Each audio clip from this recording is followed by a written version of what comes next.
Let's do this. I'm Kelechi, co-founder and CTO of Novig.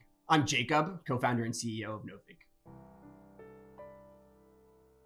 I remember early on, like, oh, you're delusional if you think you'll be able to go up against X company or Y company. You'll never be able to get to blank stage. And, I think it's been exhilarating to try to prove the haters wrong, to prove the doubters wrong, to have sort of a chip on our shoulder. We're going to continue to build as if we're, still in that dorm room, even though we are now lucky to have an incredible team surrounding us and some money in the bank.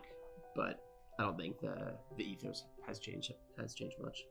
How has your relationship changed as founders now that the office is full of all these new faces and it's not your apartment? I don't think it's changed that much. I think when we were starting out, when we were living on the Lower East Side, we would probably work from 1 p.m. to 5 a.m. or something. I feel like we were just up super late. It was going back and forth between talking about personal stuff, playing FIFA, and then talking about super serious company stuff. Yeah, if anything, the extent to which our relationship changed is purely a matter of not spending every waking minute together, which I miss dearly, but also, yeah, like Jacob said, is a necessary growth transition. If you're unfamiliar with this industry, the way it works is incredibly broken. The only way to bet on sports right now is against the house, and they take about 10% of your winnings. And if you're consistently beating the house, then they limit you or ban you. Your counterparty on all of your trades is the house. So it's essentially like a casino game. And what we're trying to do is essentially democratize and financialize sports prediction markets, where anyone can trade directly against each other.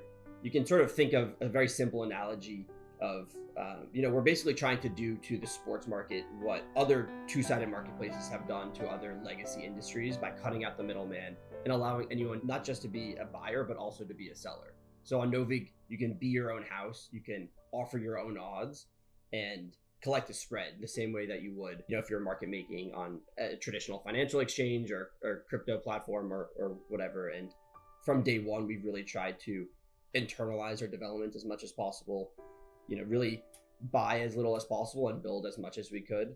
I think that made it slightly slower to get off the ground initially, but has given us way more agility, has allowed us to build best-in-class product.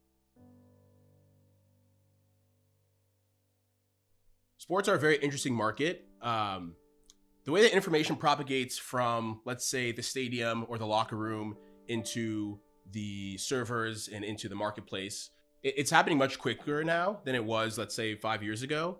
And I think a lot of that is because of the algorithmization or the mechanization, automation, if you will, of the marketplace as a whole. So you can look at very liquid futures and commodities exchanges where you approach what I call light cone latency.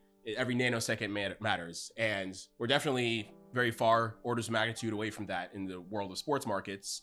But just in the last 10 years alone, you see that injury news or lineup reports, the way that the speed at which they get incorporated into the odds happens within seconds compared to, a couple years ago, it might be something on the order of minutes.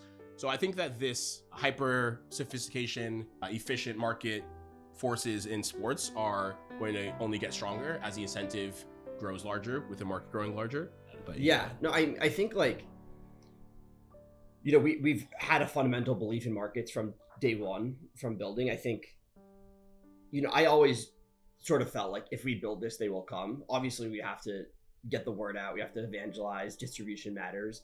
But it felt like there's a real hole in the market in terms of just building a low friction, low latency sports exchange. And if we're able to build it and, translate our idea into a real product, that it would speak to sophisticated sports traders everywhere. And I think it's cool to see that start to materialize. To Kelechi's point, there's a lot of idiosyncrasies with sports markets in terms of how information propagates, different than financial markets also, because it's not some underlying asset. You're just basically trading on whether, Steph Curry is going to make this three or whatever. And so, certain things people sometimes scoff at when people are like, my strategy is just that, I know ball or whatever, but there is an element of domain expertise that matters. It's not just a numbers game.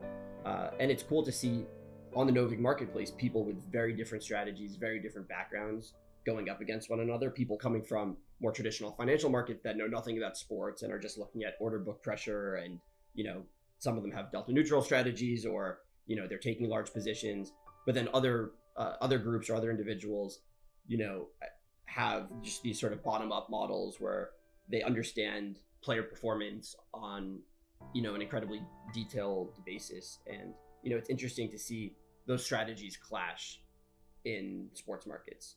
I think people realize that exchanges, prediction markets convey all publicly available information, and incorporate various sorts of information much faster than traditional sportsbooks will.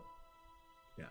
If you have someone leveraging state-of-the-art technology, utilizing an innovative business model, basically just having a two-sided marketplace, I think that is just a broader trend. And when we were starting the company, people said, well, why hasn't this happened in sports yet? There are obviously a lot of reasons why previous attempts at building exchanges weren't as successful as they had hoped. But fundamentally, I think if you take people who are very hungry and ambitious and they utilize a business model that's worked at disrupting similarly outdated legacy industries, I think it's a recipe for success.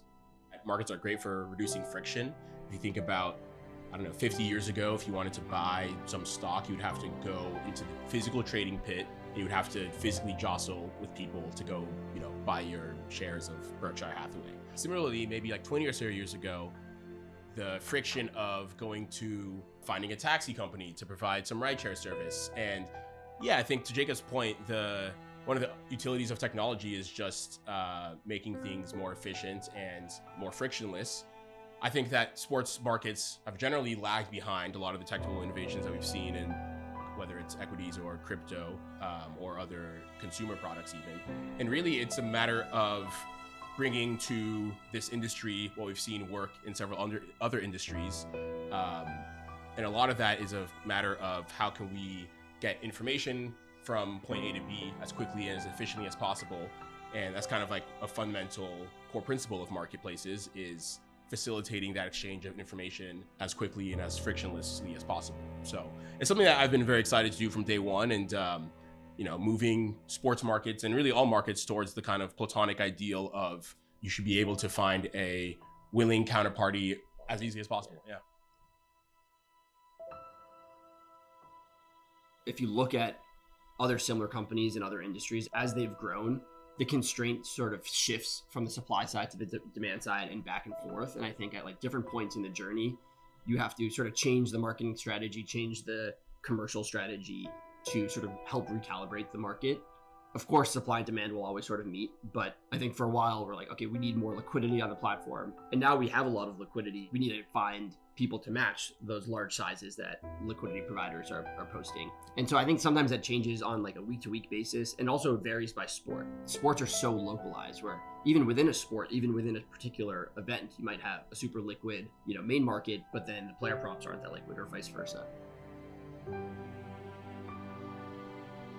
The thing I'm most excited about for Novig, but also just for sports prediction markets more generally, is I think that in-game trading is just one of the coolest applications of real, tangible, raw market fundamentalism applying to how quickly does something on the pitch translate into something on the order book. And to the extent of there's maybe something like a 1 to 2 second delay of like odds feeds providers and all of that. I think it's a cool place where there's room for improvement.